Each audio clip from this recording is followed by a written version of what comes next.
My sister and I are twins. She is stunningly beautiful. Long legs, a slender waist, and skin as pale and smooth as a peeled egg. A male classmate got fixated on her and tried to force himself on her. But little did he know, my sister is a corpse girl. Every night she sleeps alongside dead bodies. Her beauty is maintained by feeding off the rotting flesh and the dark yin energy of the dead. Mom died giving birth to Haley. It was a one corpse, two lives situation, or so we thought. Back then, we were dirt poor living in the deepest boonies. Dad didn't have money for a funeral, so he just grabbed a white sheet, wrapped up Mom and the breathless baby Haley, and buried them in the dirt out back. But that night, a cry pierced through the ground. The old superstitious folks in the village said Haley was something unnatural, a corpse feeder. As long as she stayed in contact with the dead, she could borrow their time. Dad wanted Haley to live. He dug a pit in the backyard and put Mom's body in it. When night fell, he'd lower baby Haley into the pit to sleep next to our dead mother. As she soaked up the cold yin energy from the rotting flesh year after year, Haley grew up to be pale, gorgeous, and stunning. She looked like a Hollywood superstar. In comparison, I looked like a potato, just plain, boring Harper. But I wasn't jealous. Honestly, I pitied her, because Haley is a monster. Every single night, she has to lie next to a bloating, stinking carcass. If she doesn't get her daily dose of rot, she'll die. When I turned 18,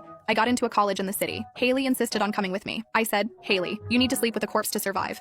In the city, dead people get cremated or buried in cemeteries. You can't just dig one up. Haley smiled, looking like an angel with a devil's mind. I'll just kill someone. Problem solved. Looking at her breathtaking face, I felt a chill run down my spine. She was cruel. Beautiful, but cruel. First day of classes. I scrubbed myself raw in the shower and put on my cleanest clothes. But as I walked onto campus, a group of trendy upperclassmen walked by. They sniffed the air like they smelled dog shit. Ugh, what the fuck is that smell? One girl gagged, covering her nose excessively. Smells like wet dog and dirt. Probably some hillbilly trash. My face burned hot. Tears pricked my eyes. I washed. I swear I washed. Why were they being so mean? A tall, burly guy walked over. His name tag read Chad. He looked me up and down with pure disgust. What are you doing here, swamp donkey? Go back to the farm. He shoved me hard. I stumbled and hit the pavement. Laughter erupted around me. They pointed at me like I was a circus freak. Just then, a voice cut through the noise. Harper? Harper? Where are you? Haley walked out of a nearby shop. The moment she appeared, the laughter died. Everyone's jaws hit the floor. She was magnetic. Even Chad, who looked like he wanted to spit on me a second ago, looked like he'd just seen the Virgin Mary. He rubbed his hands together, putting on a greasy smile. Hey there, you new. If you need a tour, I'm your guy. Haley didn't even look at him. She walked straight to me and helped me up. Who pushed you? I pointed a shaking finger at Chad. Haley looked at him. A flicker of pure malice crossed her eyes. I knew that look. That was her, I'm going to kill this thing. Look. Chad was oblivious. He sneered. Why are you touching her? Careful, you'll catch the ugly. Haley's voice was ice a goddess, and she looks like a toad. How the hell did you two come out of the same womb? A toad? People back home said I wasn't as pretty as Haley, but nobody ever called me a toad. I was humiliated. For the first time in my life, I felt a stab of jealousy. If I was as hot as her, nobody would treat me like garbage. That night, Chad booked a huge VIP room at a restaurant near campus. He invited the whole class, except me. Some nosy classmate asked why I wasn't invited. Chad made a gagging face. Look at Harper's crater face. You think anyone can eat with that sitting at the table? The class roared. True. I'd puke up last week's dinner. I gripped the hem of my shirt so hard my knuckles turned white. Haley grabbed my hand. If my sister